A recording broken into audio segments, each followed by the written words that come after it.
So good afternoon, everyone. My name is Kristen Crandall, and I'm here with my colleague Al Parker from Reinvestment Fund. And we want to thank you for joining us this afternoon for the PolicyMap webinar for Wells Fargo Regional Foundation grantees. So the focus of today's webinar is how to bring your survey data to life.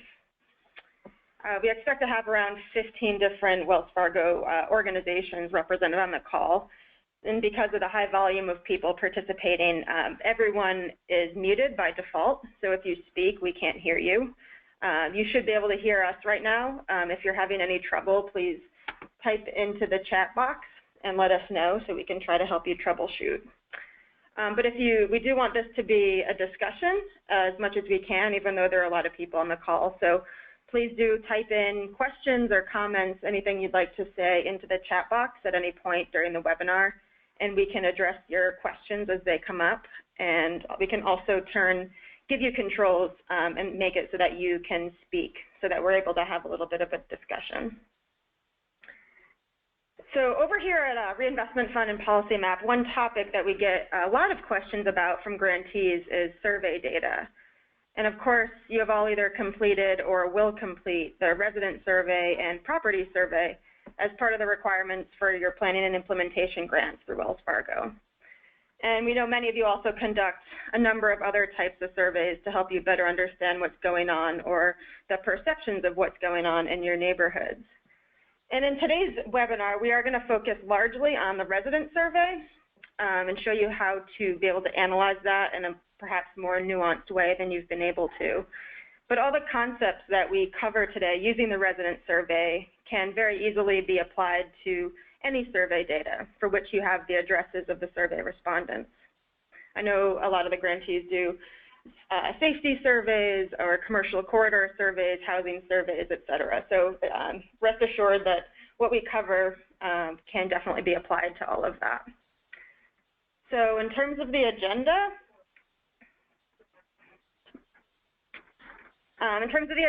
this is what we have planned. We're going to start with a bit of a grantee profile. Andrew Goodman from New Kensington CDC, which is an implementation grantee now in their second year of implementation, is going to begin by sharing some of how they use PolicyMap to map their survey data. And then we'll discuss some of the goals that you may have once your survey data is collected and in hand. And then Al will be doing a live demo of how to use PolicyMap and Excel to be able to analyze your survey data in a more nuanced way. And then we'll be trying to save at least 15 minutes towards the end for questions and answers. But again, please do type into the chat box any questions or comments as you have them, and we're happy to address them as they come up. And hopefully we'll have a bit of time at the end for further discussion. So now we're going to turn it over to Andrew Goodman from New Kensington CDC to talk a little bit about how they use PolicyMap and in particular for their survey work. Great. So you can hear me? I'm coming through okay? Yep. Great. All right. Hi, everybody out there. Thanks for having me. Hope everyone's having a good Thursday afternoon so far. So my name is Andrew Goodman. I'm the Community Engagement Director for New Kensington Community Development Corporation. We are an organization that serves some of the kind of older, previously industrially driven neighborhoods along the Delaware River in Philadelphia. So that's included Fishtown, Kensington, parts of Port Richmond, and now going up into Harrogate area in lower northeast. What you see on your slide here is the focus of our Wells Fargo implementation grant, which is a section of Kensington that runs along Kensington Avenue right around the Somerset L stop in Philadelphia. And so you can see the red circle right there to give you a little bit of context for the city. Actually, Kristen, I'm getting a little bit of feedback. Do you know what that might be due to? No, we can hear you fine. Okay, everything's coming through clearly. Okay. Yeah. All right. Okay, no worries. So just to give you a little bit of context on this neighborhood, we have had our NAC contract through the City Office of Housing and Community Development to provide access to benefits and resources and help build relationships with people as they work to improve their community in this area for some time. And so in 2012 and 2013, we did a neighborhood planning process which resulted in the North of Lehigh neighborhood plan for the area defined right here on this map to the right. So that's Kensington Avenue right along the west, and the main L stop being right here at Somerset Street. So very kind of high active commercial corridor, though the neighborhood as a whole has been suffering from a lot of the kind of typical effects that we all know about that come with disinvestment. You can see from the map, there's a lot of vacant land and vacant property in this neighborhood, about 29 football fields worth, as we learned in our planning process. Certainly underemployment, lack of educational attainment, lack of access to resources, lack of organized community entity to kind of represent the issues and the priorities of residents. And certainly the biggest issue has certainly been the crime rates. A lot of violent crime, usually drug-related, as we have a very active heroin and opioid trade happening right around Kensington Avenue and in the neighborhoods just to the east and west. So you can imagine the kind of destabilizing effect that can have on people who are living in that immediate vicinity. So we knew as an organization that it was important to shift resources into this neighborhood and engage residents in a planning process that could set their priorities, give us a roadmap for how to work with them, and also kind of make sure that the work that we do is informed by neighbors. And so a big part of our plan is community cohesion and working to build the community organization that's resident run so that they can be advocates for their own neighborhood. So we really, at the end of the day, envision ourselves more as a kind of supporter and a resource, not as the lone or the primary community voice. So that is a quick sense of where we're at right now. To kind of zoom in a little bit on how we use PolicyMap, we use it in a lot of ways. It has been an invaluable resource for us, and I know that's not just from myself, that's from all of our departments. We do economic development work with local business owners, we do real estate development, we do housing counseling. All of these departments in our organization use PolicyMap, and we use it at different levels. So obviously many of you know it is an incredibly exhaustive inventory of a variety of demographic and other data sets that can help us tell a story about what's going on, not only in the city, but within our specific neighborhood. And that is incredibly important, not just to have a place where that data lives, but where it is very user-friendly and easy to access. And so that's been incredibly invaluable in helping us tell our story and helping us make the case for the need for more resources to support neighbors in this section of Kensington. So we're using it to help inform presentations we write, grant applications we submit, and just helping us do better and be more informed in how we tell the story of the neighborhood.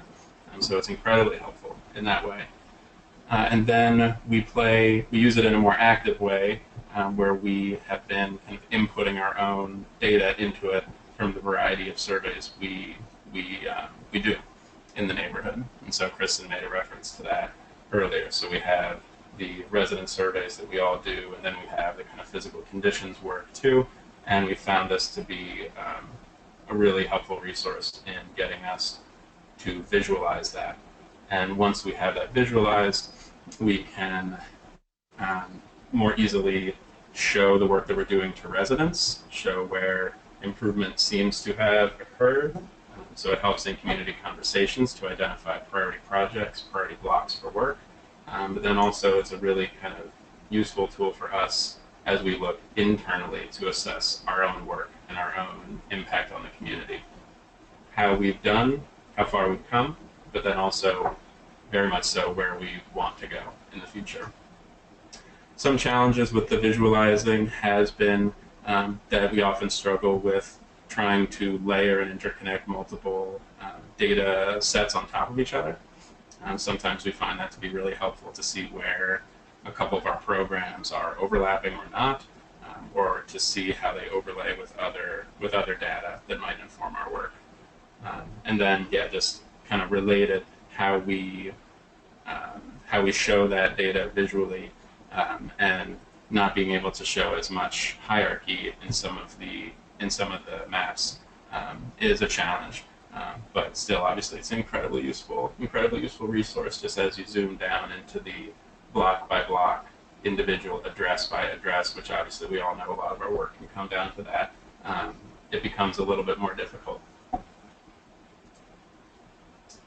right, so moving ahead, just wanted to show a couple kind of screenshots of how we've applied some of our different data in the past and how helpful it's been for us and what directions we've taken with it.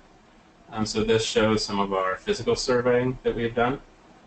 So part of our implementation plan is to increase lighting in the neighborhood on residential blocks as well as commercial corridors as a way to improve public safety.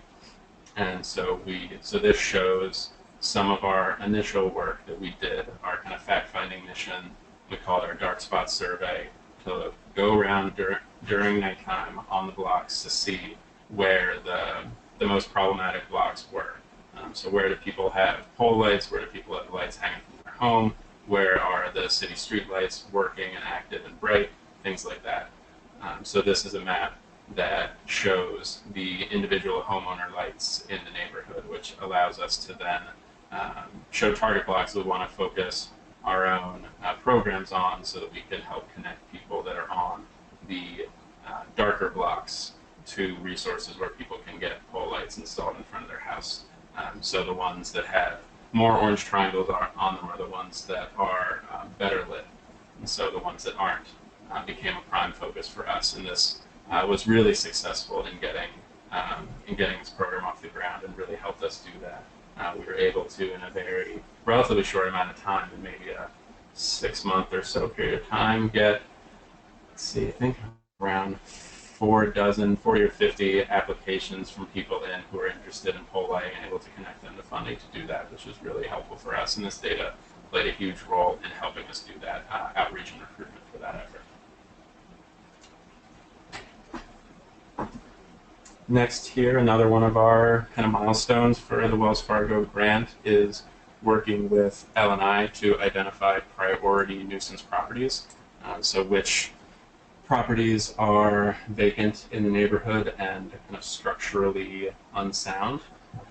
And unfortunately, as I imagine is in the case with all of our neighborhoods, that is just kind of a sliding scale of that, because there is a lot of vacancy and a lot of old housing stock that can deteriorate very quickly the older it gets. So this by no means is a map of every vacant property in our neighborhood. It was on us to dig deeper and to prioritize where the most important nuisance properties were for us that we wanted L&I to address, based on our kind of our survey of structural conditions, as well as talking with nearby neighbors. And so these maps helped us kind of open the door of the conversation with L&I, which is our enforcement entity on building conditions in the city of Philadelphia. And so with this, we could start a conversation with them and show that we weren't asking them for 100 things at once. I'm really opening a conversation with a kind of smaller, more focused number of properties, and saying this is the other work that we're doing in the community to kind of come along with that. And so the Wells Fargo grant allows us to do a whole lot more to help support the neighbors. And so it became more of a conversation of asking L&I to be a partner with us, as opposed to coming with kind of a laundry list of 100 issues, even though I'm sure many of our organizations have that quantity that we'd like to bring with them. So this has been a successful way to start the conversation with them, and we have seen that led to multiple ceilings and in some cases demolitions of properties that were in really, really poor condition in this neighborhood. All right, so one of our more kind of complex analyses that we tried to do with PolicyMap was looking at levels of engagement of neighbors in this section of Kensington. And this was for a couple reasons. One, which is a big part of the resident survey that we all do, is to start to assess the impact of our work and how that carries over to people's feelings of kind of how safe and secure they are in the community right now, what kind of future they see for themselves and the community as a whole. So to kind of measure the impact of our community organizing work, but then also to give us a really data-informed base to start a community connectors program that we started a few months ago. So to kind of take a step back instead of just jumping in with a new program that we told people about, we wanted to look at how engaged neighbors were in our programs or other block activities so far, to give us that first pass at a list of neighbors that we kind of knew really well and who had taken initiative in their block and were already either very literal captains of their block or defective leaders that we could bring this program to and say, hey, this is a new program we started. Do you think would this be of interest to you? Is this a helpful resource for your neighbors? And start a conversation with them. And this analysis that we were able to display on PolicyMap helped us a lot to target our initial outreach with that. And we're still in kind of our infancy phases of this Community Connectors program, but it has helped us a lot. We've interviewed a couple dozen residents now to kind of recruit them to the Community Connectors program and have projects underway on 2 targeted blocks for the summer, though I know that will definitely build as we go through the warm weather months, because everybody's excited to get out and roll up their sleeves and do some good work. So what you see are 3 maps here. The one on the left shows the kind of largest range of scores. So we did a lot of analysis in Excel where we tabulated meeting attendance, kind of leadership roles taken in block projects, things of that nature. And we mapped all that and gave people kind of a weighted scale depending, because obviously attending a kind of passive sort of resource event is not the same as taking leadership on a block cleanup. So we did some weighting first in advance and assigned scores. So we tabulated that kind of level of engagement score for all of the residents we had records on, and these are the 3 maps that resulted in that process. So the one on the left shows those that scored 1 through 20, and then these next 2 maps were the next 2 scores above that, so from 21 to 30 and then 31 to 40. So it shows kind of where we have some of the strongest relationships already.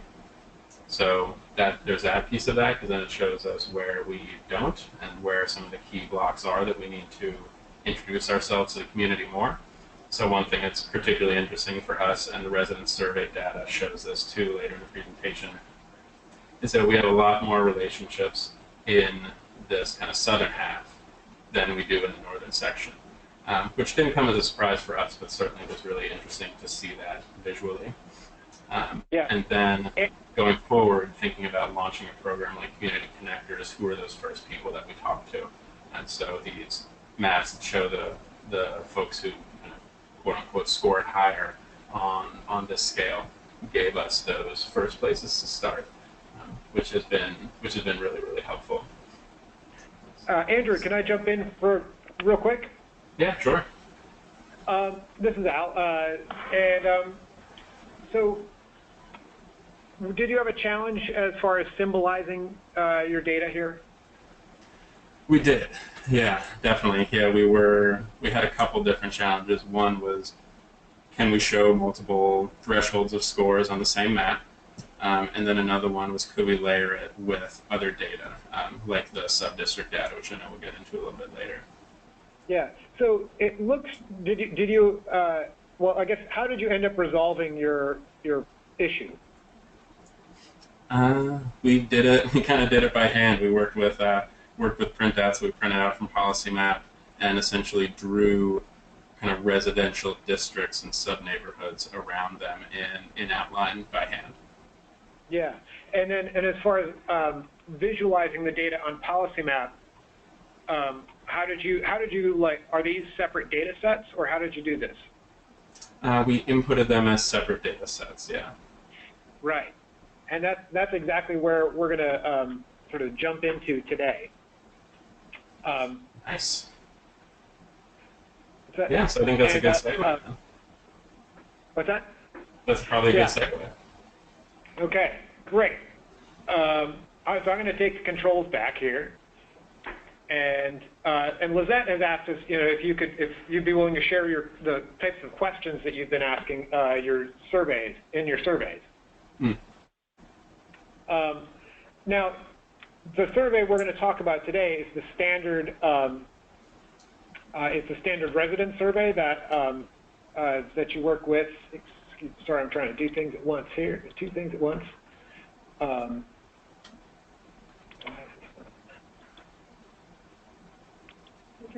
trying to make us. So, okay. You have control. There we go. Great. Okay, so. So what we want to describe here is the process of, all right, so you think you've completed your survey, now what are we going to do? First thing is mapping your survey to see, did you cover your entire area? So Andrew, did you map things over time as your surveyors are out in the field, or did you use PolicyMap sort of ongoingly? You mean during the survey process itself? Yeah, yeah. I think for most of them we waited till the end, though for some of the physical condition ones we've been doing it incrementally, yeah, but for the kind of person-to-person engagement or the door-to-door surveying, we waited until the end. Gotcha. And then you mentioned it here, and then it also came up in your plan. Were there specific sub-areas of your neighborhood?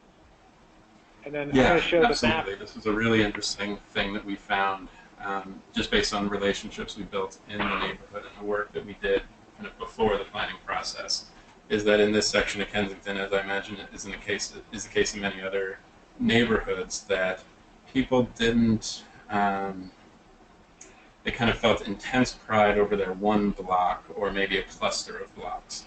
But someone who lived 3 blocks to the north, they didn't know. They might as well live in somewhere that's totally different, which is really fascinating for us. So for us, we know that we can't think about our outreach and we can't analyze our work based on the plan area alone. We have to zoom into more specific sub-districts and residential clusters. And so this map that you see on your screen starts to show where we saw those clusters, which is, I think it's 18 or 19, so it's a lot of areas to cover and a lot of kind of different ways to slice the data. But we have, certainly as we've dug deeper into the Community Connector program, we have found them to be pretty accurate in terms of who people consider to be their neighbors. Yeah. So I think this is really interesting, and we're going to dive more into it a little bit later. But this idea of starting to understand our survey data in smaller compartments is exactly what we're going to talk about today. And so we think we're done surveying, we think we've covered our whole area, and now what? So what we'd like groups to be able to do is, at the very least, do some basic analytics in Excel, because we figured what programs does essentially everyone have access to? So everyone probably has Excel. So we wanted to try to keep things as simple as possible. What we find in a lot of plans is when they talk about the survey data, they often are talking about their survey results in very simple terms, and usually like just sort of basic sums for their entire target area. So what would be interesting in many cases is to see what are called pivot tables or cross tabulations. And that would be, say, taking 2 different survey questions and tabulating them against each other. So we can say, like, all right, how many years in the neighborhood have you lived here, and then what is your satisfaction level? And perhaps did we group that into very and somewhat, as well as very or somewhat not satisfied. And then similarly, when we start thinking about our little sub-neighborhoods, what about creating pivot tables by geography? Well, that would be really cool. But the problem is, wait, how do I do that? It seems really hard to sit here and look at an address and know off the top of my head, oh, okay, well, 1500 South Street is in this part of my neighborhood. So I wanted to explore, can we use PolicyMap to essentially allow us to understand our area as sub-areas and get that data out of PolicyMap in order to do this type of analysis in Excel. So how do we do that? First, we have to do some basic data handling. This is where I'm going to say we're going to treat this kind of like a cooking show. So we're going to talk about a bit of the process. I'm not going to show all of that process because it is long, slow, and boring. And so we're going to show you this souffle that gets created at the end. We will create, and we're in the process of creating a more detailed presentation that you will be able to download that will explain in a more step-by-step process some of the cleaning that we go through when we're looking at survey data. So we're going to talk about some basic data prep. One of the most important things is going to be that every row in your data needs to have a unique record ID. And then we're also going to look at getting your data onto the map, geocoding in PolicyMap. We're just going to talk about it. We've demonstrated in other webinars, and we will be able to, and we'll give a more detailed handout on that as well. But then, how do we export our tables from PolicyMap and then bring them back into Excel and use it? And then we're going to use pivot tables to explore data, and people can say, hey, what about this versus that? First of all, the survey data. Now this is, I believe, this sort of the standard NeighborWorks survey. Is that correct? Yeah, no, that's right. Yeah, so what's nice about this survey is that the vast majority of the questions are what we call categorical. So there are essentially discrete answers, so like often, sometimes, rarely, never. That's it. It's not a continuous variable. I've highlighted some of the ones that are not categorical in nature, so these are sort of free text entry fields. But understanding how your data is structured is very important to being able to do analysis on it later.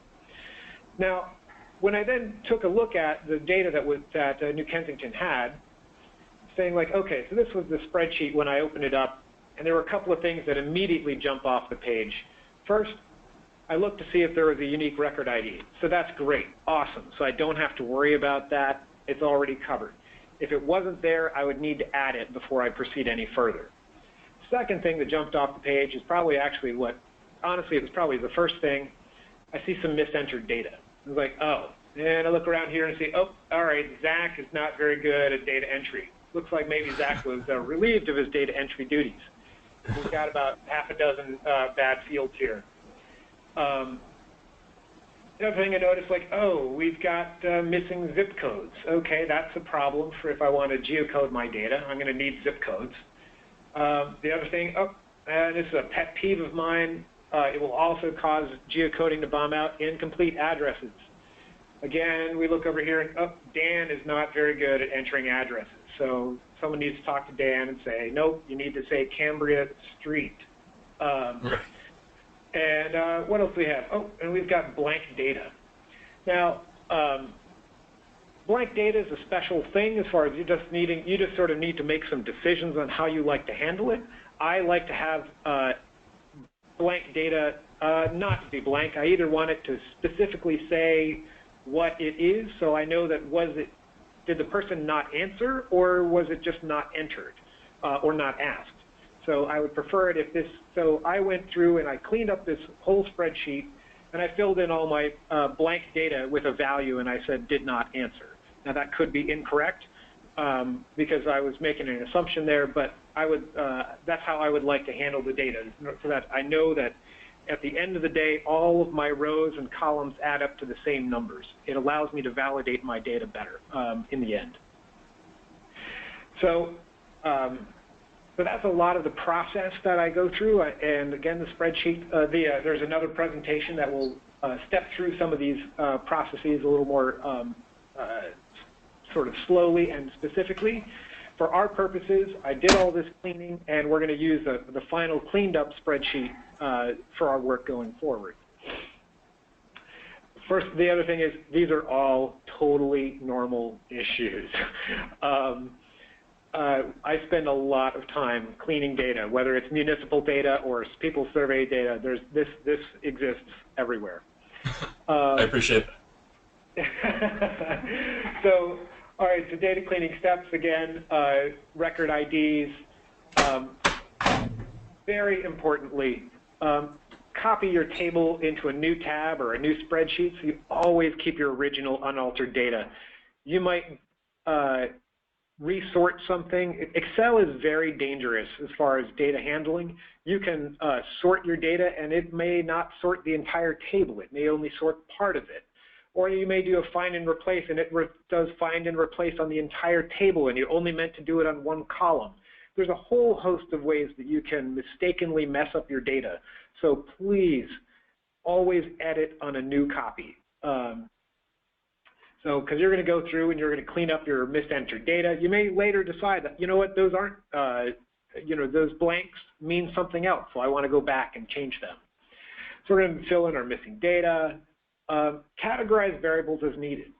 Now, I like to do this in my spreadsheet so that I can see the data. We can also do some of this grouping actually in the pivot table itself. Other basic cleaning, removing additional columns, and then if we want to import it into PolicyMap, we need to make sure our field names aren't like those entire questions. They need to be 50 characters or less.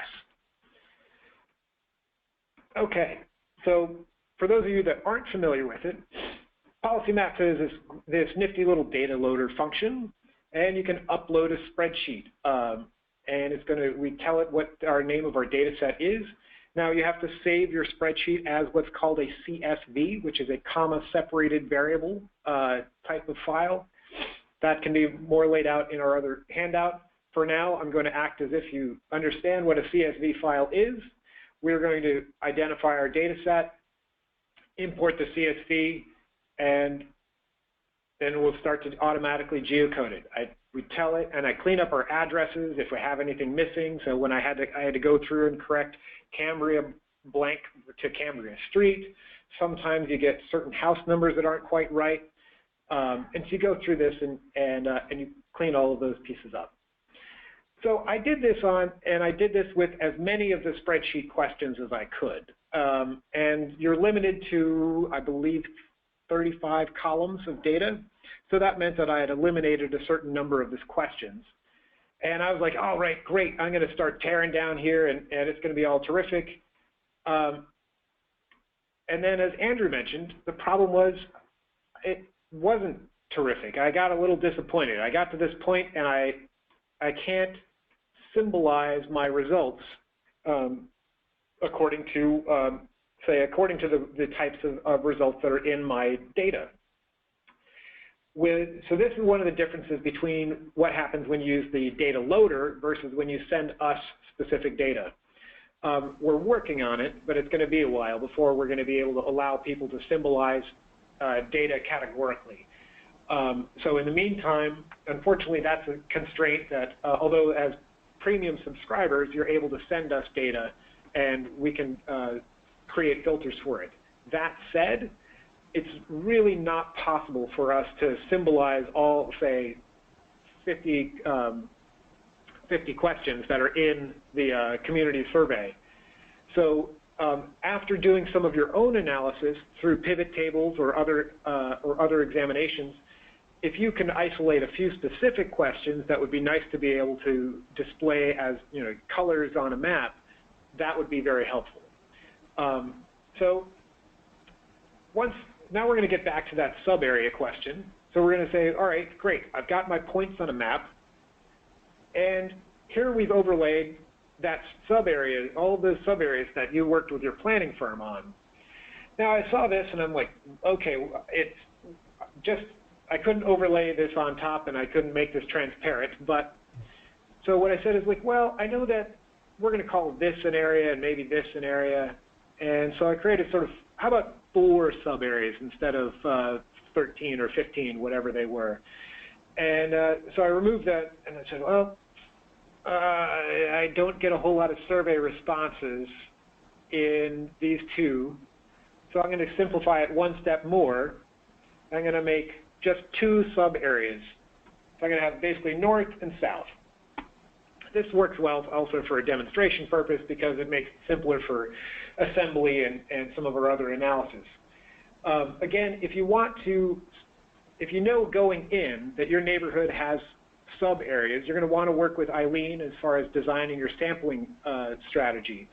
So it's interesting that actually this north and south split is pretty, is darn near half as far as our survey responses go. So this, I think, is going to be, you know, okay.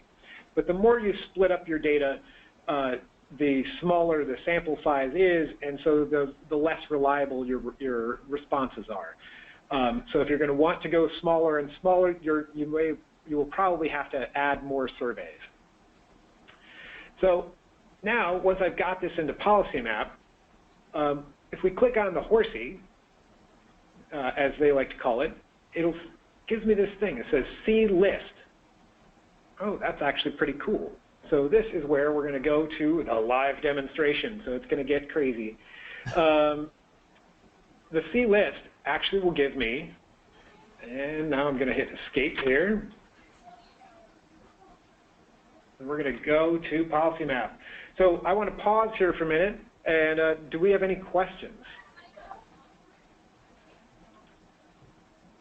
Let's chat. Anyone? Okay. What's that? Yep. Okay. Kristen is going to check on some questions here.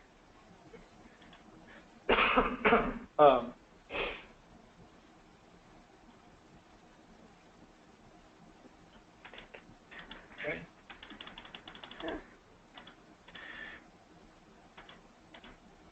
Okay.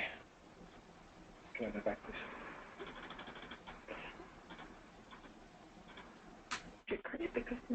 Okay, so sure, we can add. There's a question about how did we create our sub-areas. I created those by using custom regions.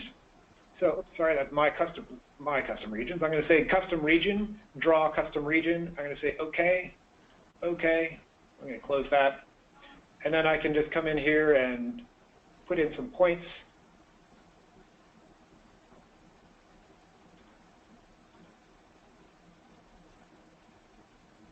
And I'll create this new custom region.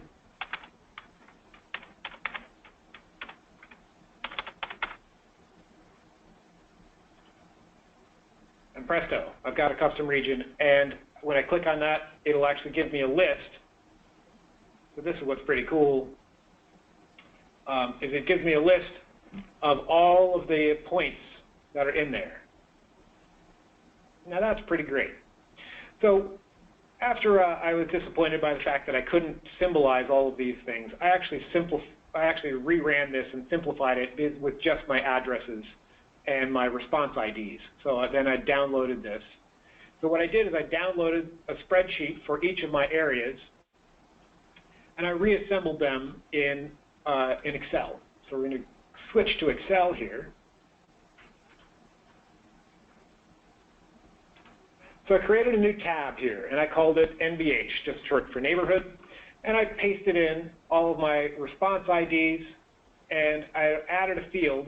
So if I got it from my first export, it was actually my south, and then if I got it from my second export, that was my north group.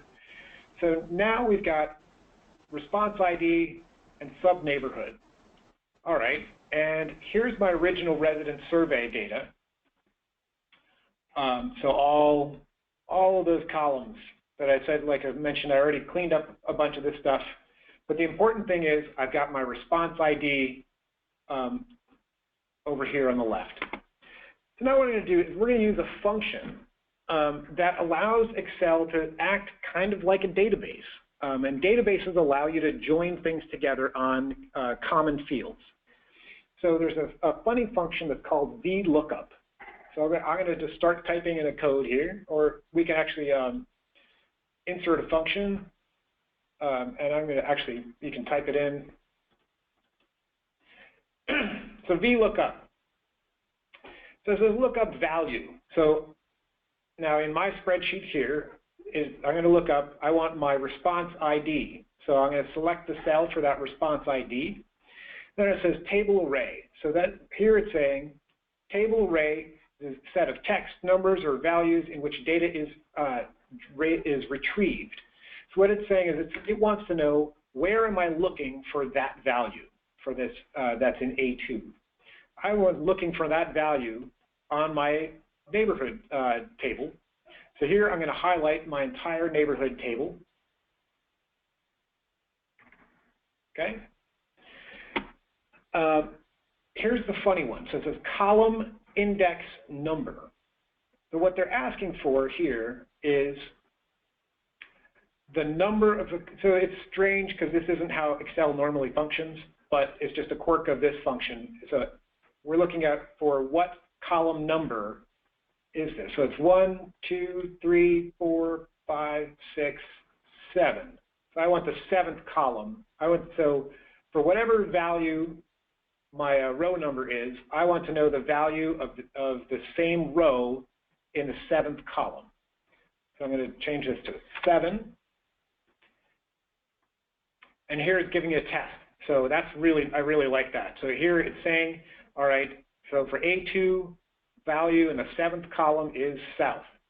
Now this last thing where it says range lookup, this is just where you can only answer true or false. And that's just whether it'll look for something similar. So because we're looking at a specific ID number, we do not want it to get something similar, so we actually just type in false. Okay. Now, one trick here is when I drag this, the problem I have is it starts to change my range here. So I need to fix that so that it keeps its range in place. So I need to add in a $sign in front of the 1 and a $sign in front of the 185. And I'm going to hit enter. Now I'm going to grab this and drag it.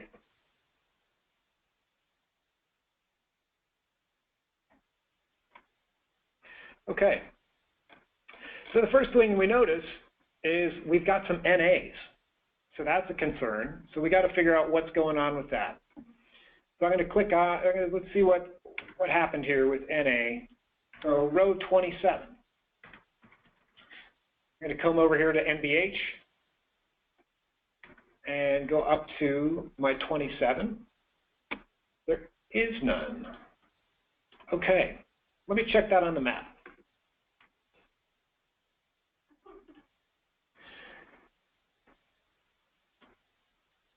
Now, what I do see is I've got some survey points that are outside my 2 sub-areas. So that's probably where number 27 is. If I click on each one of these, so there's number 147.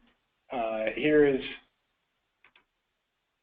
so we could find them eventually, but there's 74. I'm not going to worry about it. I just know that, okay, I know that my number of inputs did not necessarily equal my number of outputs.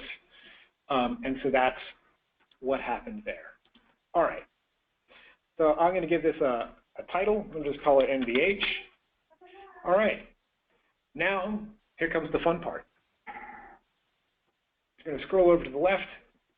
I'm going to come here to Insert and Pivot Table.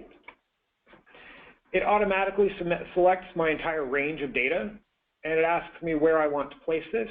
I'm going to place it on a new worksheet. I'm going to hit OK. Here's a basic pivot table. So what this is going to allow us to do is to look at data a couple of different ways. So first of all, let's go down to our overall satisfaction. So great, so I've got somewhat, somewhat, well, this is kind of scrambled. That's a little annoying. So what's cool here is I can actually select it and grab it and drag it. So I'm going to grab very satisfied, put that up at the top. I'm going to grab my somewhat dissatisfied, I'm going to drag it down. Okay, so now I've got very, somewhat satisfied, somewhat dissatisfied. Okay, cool. Now let's look at values here. I'm just going to grab something that I know has any value in it for every field. So we know that everything had a city. Now it populated that here. I'm going to grab that here and drag it into values. Because it's a numeric, because it's a text field, all it can do is count it. It can't, if you had a numeric field, it could do sums or averages or other things. So now I've got counts by satisfaction. And the other thing we can do is if I select a field and I right-click on it, I can show values as, and it gives me the possibility of percentages. So I'm going to do percent of column totals. So now I know that, okay, my raw count is less helpful.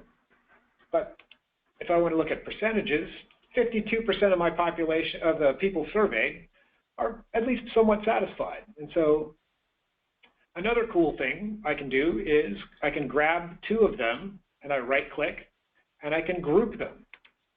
That's pretty cool because now if I hit the minus sign next to the group, 64% I know are not satisfied, and so that means the remainder, and I can do the same thing with that. So we're going to ungroup that. We'll ungroup that. Okay. So we originally started with looking at crosstabs, saying like, all right, so now let's look at this by neighborhood. I'm going to scroll all the way down and find my neighborhood field.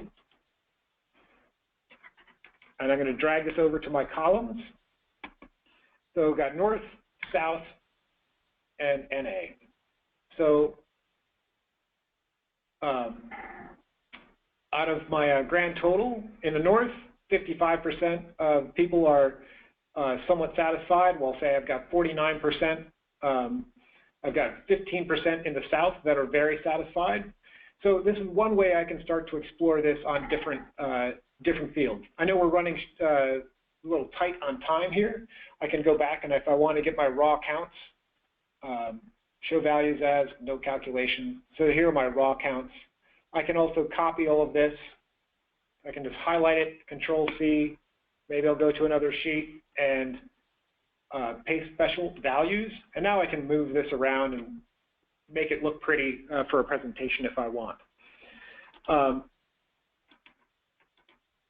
Okay, so I can do this with any type of variable that's in my data, so whether it's, say, ethnicity, I can drag that out.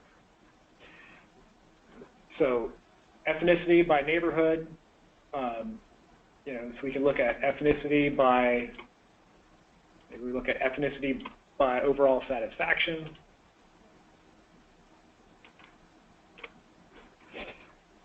So you can sift and tort and pivot and explore all your data many different ways. And so this is what we wanted to be able to do.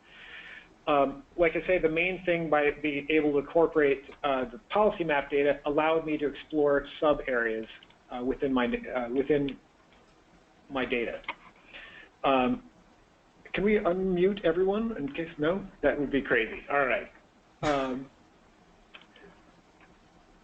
All right. Do we have any other questions? Here, I'll let Kristen drive. She's better at driving this.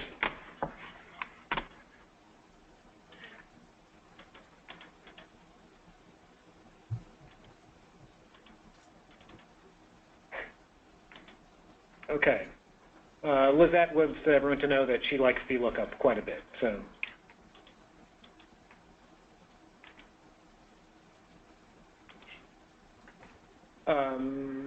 Each question is a data set.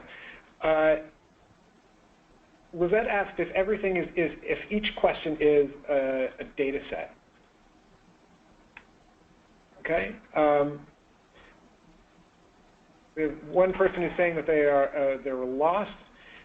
Let me say, so the basic concept, if I can,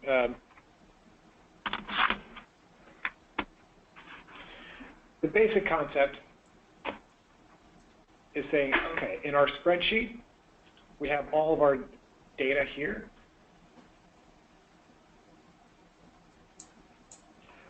And now I've got all of my responses in a spreadsheet. So this is the way that your survey data comes out of NeighborWorks. I can come up here to insert and create a pivot table. What this does is it selects all of our data. So that's what this whole string here means. So selecting our table or range, and what it's going to do is it's going to just give us an interface. In this case, I'm just selecting a new worksheet. I'm going to say OK. So now what we have here is we have this box here on the left, and that's our pivot table sort of output. And these are all of the fields. These are all of the columns of data. So all of the different questions that were asked in the survey. So I had shortened the names to things like, so say volunteer.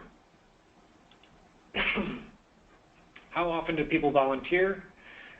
And I just click on that, and it puts it in there. If we look at, maybe we look at, how about duration categories? I created some categories as far as how long someone had lived in the neighborhood. You can also create that in the pivot table itself. And then I just need to put in, I'm just going to grab city and put it in values instead of count. So if that's all you get out of this workshop, that's also a great start, because now you can treat this just like any other Excel table. I can just select it, Control-C, copies it. I can go to a new worksheet. I can right-click, paste values, and now I can do whatever I want with it. If I want to create, percentages, I can just divide this by our grand total. So I can start to manipulate the data and explore the data and look for patterns that way. Do you have anything to add, Kristen? No, I just wanted to say that we are finishing putting together a document that goes into the step-by-step in pretty great detail. So that should also be helpful. I know this is, especially if you haven't done this before, it can be seem a little bit overwhelming. And so we put that together, and also would be happy to follow up with anyone if it seems completely foreign and the guide alone is not enough. But yeah, it'd be great to be able to help all of you meet you where you're at and be able to help you figure out how to do some of this stuff. And I also just wanted to say that there are a number of, there are planning grantees on the call, as well as implementation and renewal, and all of the, at least planning grantees with the premium subscription, we at PolicyMap will map your resident survey and property survey data for you on PolicyMap as well, so you already have that going for you. But this is just kind of some additional, more advanced analysis that you might want to do just to have it in-house or to include into your plan, et cetera. But just so you know, we will, as we said in orientations, we will be mapping your resident survey and property survey data for you so that you have going for you as well. So I'm just going to look and see if there's any additional questions. The box is a little bit hard to read, so that's why it takes us a moment to get the questions out. I know it's coming up to 3 o'clock, though, so we'll try to end in just a moment.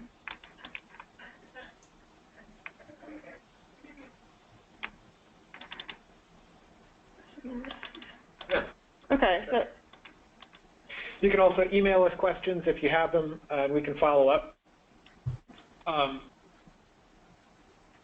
And if it's a question that we believe that may be shared amongst anyone who was on the webinar, we can send out responses to the entire group who was on the webinar. Is that correct? Mm-hmm. Great. Yep. So in conclusion there, great. So there, any questions about the presentation, you can send to us.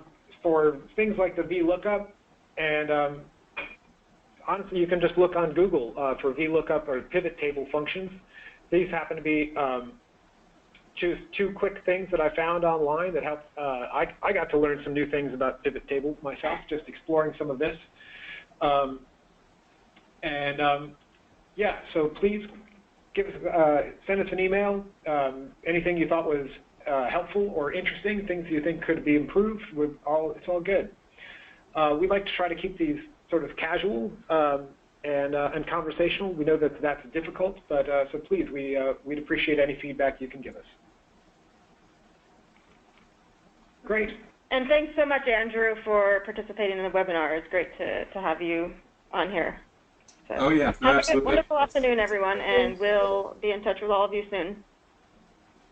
Terrific. Thank you very much.